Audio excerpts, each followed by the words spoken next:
নীলফামারী জেলার সৈয়দপুরে প্রতিষ্ঠা হয়েছিল বিশ্বের প্রথম ফাইলেরিয়া হাসপাতাল। অনেকে বলবেন ফাইলেরিয়া আবার কি?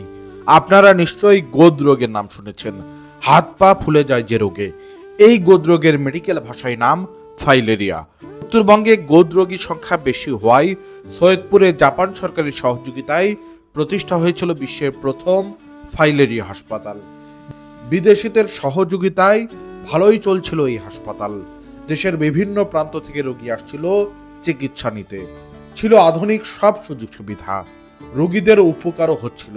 কিন্তু আমাদের স্বভাব হলো বিদেশিরা দেবে আর আমরা খাবো। শুরু হলো নিয়োগ বাণিজ্য। হাসপাতালের দেশীয় পরিচালক আত্মসাৎ করল ডাক্তার, কর্মকর্তা, কর্মচারীদের জামানতের টাকা। হাসপাতালের আয়ের অর্থ জমা হলো পরিচালকের ব্যক্তিগত হিসাবে।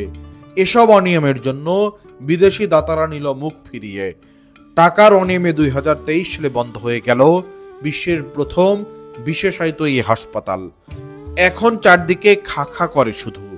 স্থানীয়দের দাবি আবার এই হাসপাতাল চালু করার। কিন্তু লুটতরাজের এই দেশে আবার কি কোনোদিন চালু হবে এই হাসপাতাল? আপনাদের কাছে কোনো তথ্য থাকলে অবশ্যই কমেন্টে জানাবেন এবং ভিডিওটি শেয়ার করে হাসপাতালটি পুনরায় চালুর ব্যাপারে সরকারের দৃষ্টি আকর্ষণ করবেন।